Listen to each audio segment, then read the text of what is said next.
résidentiel du président de la République à Mans. Et là, il accordera 2 audiences, l'une aux élus et cadres, et des représentants de la population de la région du Tonkui, et une autre audience aux mêmes personnalités, c'est-à-dire les élus, les cadres et les populations de Kouibli.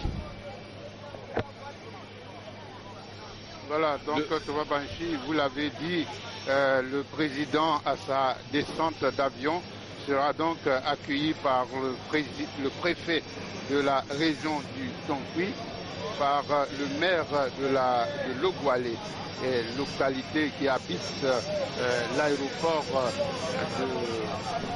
de Mans-Bangouiné, et le chef traditionnel avec à leur tête le chef de canton donc de cette bourgade située à quelques 16 km de la capitale de la région des montagnes. Le président de l'Assemblée nationale, le président de la commission électorale indépendante et le médiateur de la République sont les personnalités responsables des institutions qui seront également à l'accueil du président de la République. Et avec eux, nous l'avons dit, plusieurs membres du gouvernement. Voilà, l'avion transportant le président de la République s'est immobilisé.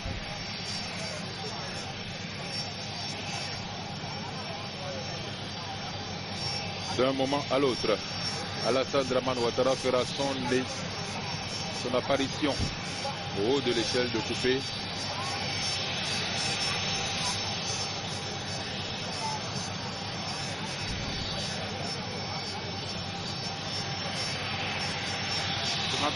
Je vous l'avais dit, dans cette tournée sera Diokwe, où le président... Voilà Alioda, le jour tant attendu.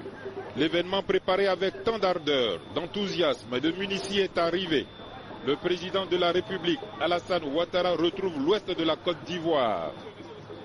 Malgré l'évocation périodique de faits avérés d'insécurité, malgré les problèmes de voirie dans les centres urbains comme entre les villes et les villages de la région, et certainement à cause de ces problèmes récurrents et d'une acuité réelle, le chef de l'État a tenu à accorder sa première visite d'État à l'intérieur du pays, aux régions du Tonkui, du Guémon et du Kavali. Donc le président de la République est descendu d'avion, le bouquet de fleurs lui a été remis par une jeune fille. Il est salué en ce moment par le président de l'Assemblée nationale, le médiateur de la République, le président de la CEI, la commission électorale indépendante, l'inspecteur général de la République et le ministre des Affaires présidentielles. Le général Soumaïla Bakayoko, chef d'état-major, et avec lui, il y a le général... le commandant supérieur de la gendarmerie nationale, si je ne m'abuse. Oui, et le général Brendou, à côté de lui, qui est donc le directeur de la police nationale. Signalons, s'il était encore utile, avec les images qui parlent d'elles-mêmes, la présence de la première dame aux côtés du chef de l'État pour cette visite d'État, la première dame qui a un programme d'action sociale très fourni. Elle aura beaucoup d'activités au cours de ce séjour dans la région de l'Ouest, des activités en faveur des populations, des femmes et des enfants de ces différentes régions. Voilà les membres du gouvernement maintenant qui ont fait le déplacement pour venir accueillir le président de la République et marquer le caractère étatique de cet événement. Oui, il est bon de dire qu'au nom de ces membres du gouvernement, nous apercevons là le ministre de la Défense, de la Défense qui est de la délégation. Et là, ce sont les personnalités de la ville de Mans et sa région. Voilà les présidents d'institutions, d'autres présidents d'institutions, les membres du cabinet du président de la République. Ce sont les élus locaux, les maires et députés de la région.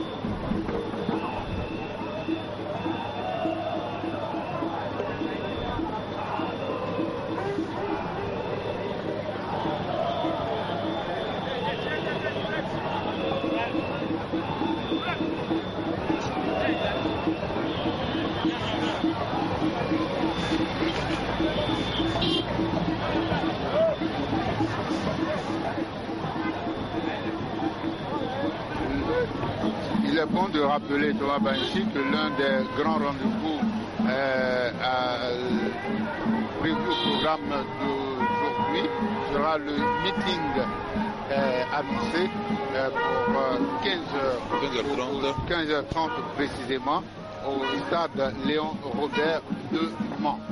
Et donc, une fois partir de l'aéroport, je l'ai dit tantôt, le président de la République fera une escale à Zélé, donc où les honneurs militaires lui seront rendus. Président du conseil d'administration de la RTI, celui de Fraternité Matin, d'autres personnalités qui ont tenu à faire le déplacement de l'aéroport de Mans-Bonguiné pour saluer le chef de l'État à son arrivée sur le sol.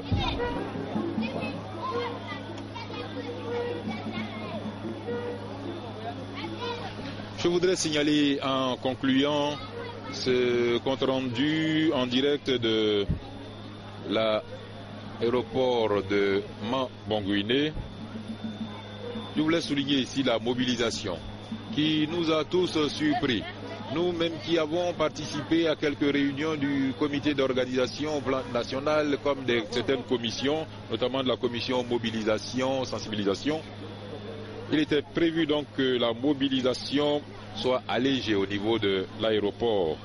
Mais tous les fils et toutes les filles, tous les cadres, tous les responsables, à travers les reportages que vous avez montrés, ont bien voulu se joindre, se mettre à l'unisson pour célébrer cet événement. Et c'est pourquoi nous voyons ces débordements d'enthousiasme, cette mobilisation. Tout le monde a voulu être présent à toutes les étapes. Certaines personnalités étaient prévues pour accueillir le président de la République aux autres étapes, mais elles ont tenu à être là à la première étape pour accueillir le président de la République, d'où la longueur des salutations.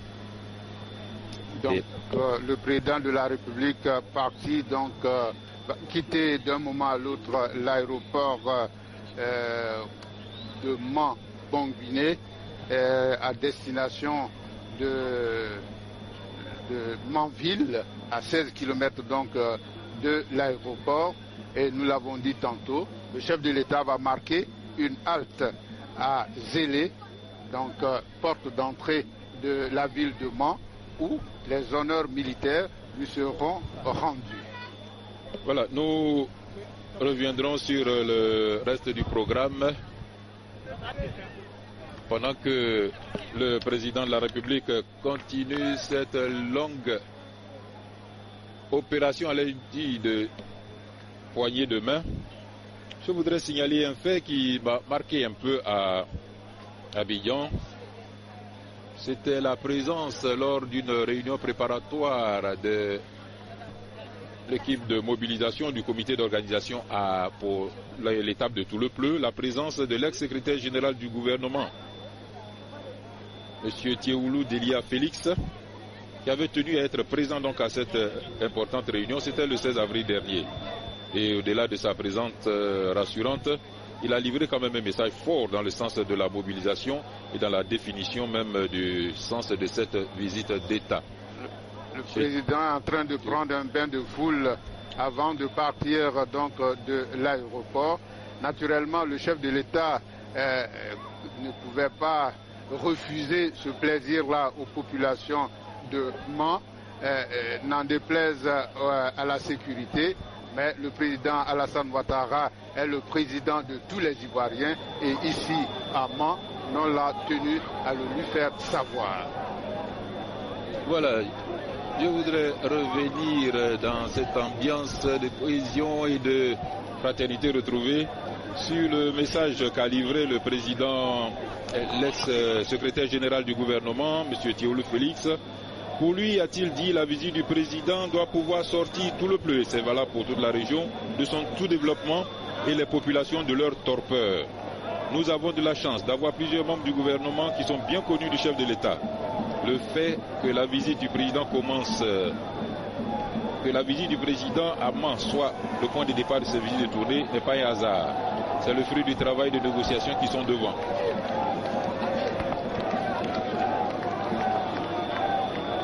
Il dit que le président Ouattara a un plan. Il a précisé que le président a un plan pour tout le Pleu et toute la région.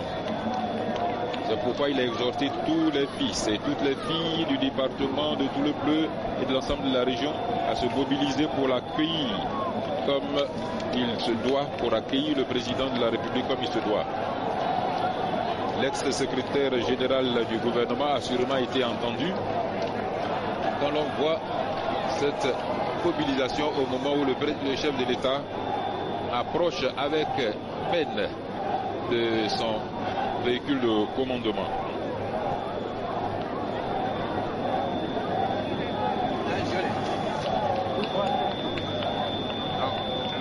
Nous allons laisser aux téléspectateurs apprécier d'eux-mêmes cette ferveur, cet accueil enthousiaste réservé au président de la République, le président Alassane Ouattara. Qui n'a pas voulu, malgré l'insistance de la sécurité du protocole, qui n'a pas voulu laisser les populations sans leur accorder des salutations dès son arrivée. Elles ont fait le déplacement, elles sont venues d'elles-mêmes à l'aéroport de Mans-Bangouiné.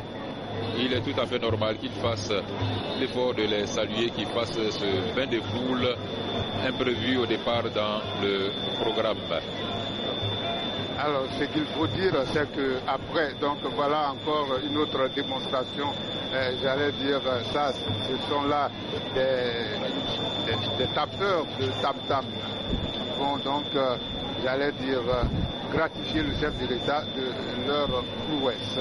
Et qui se sont donc imposés malgré les prescriptions du protocole et de la sécurité. De quelques mètres qu'on avait prévus pour le chef de l'État, je pense que le président de la République a fait un peu plus de 500 mètres si je ne m'abuse, et l'ambiance est totale depuis l'aéroport.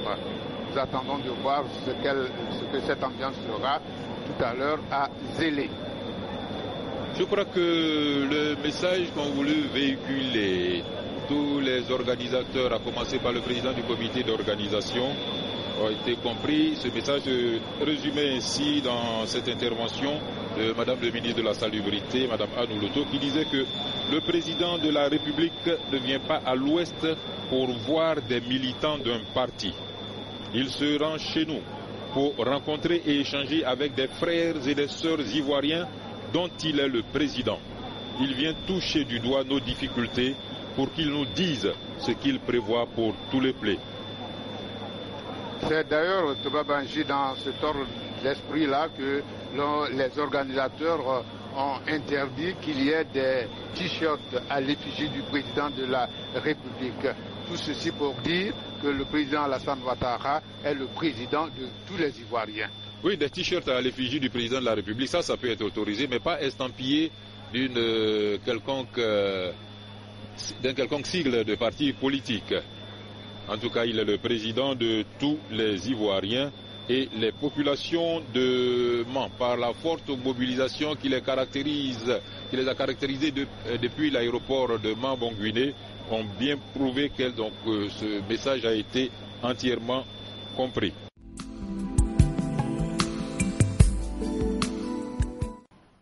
Après-midi le jeudi, plutôt chargé pour le Premier ministre Ahoussou Jano. Il a eu une rencontre avec les principales centrales syndicales en présence du ministre d'État, ministre de l'Emploi, des Affaires sociales et de la Solidarité, Gilbert Kafana, ainsi que du ministre de la Fonction publique et de la Réforme administrative, Niamien Konan. Nous allons bientôt être à un 1er mai. à nouveau. Et nous savons que les problèmes de l'heure sont les problèmes de cherté de la vie, les problèmes de sécurité, les problèmes de promotion des jeunes, des femmes. Et donc c'est de l'ensemble de ces questions-là que nous avons parlé et que nous évoquerons avec des éléments de réponse qui nous seront donnés en temps utile. À la suite de cette audience, les députés allemands Dagmar Wolf et Christian Röck se sont succédés dans les bureaux du chef du gouvernement pour parler de la coopération entre les deux pays. On a discuté aussi sur le rôle très important du Côte d'Ivoire dans le contexte régional, c'est-à-dire à ECOWAS. Il y a beaucoup de choses à maîtriser maintenant et il y a beaucoup de problèmes. Et je crois que le Côte d'Ivoire joue un rôle excellent et très important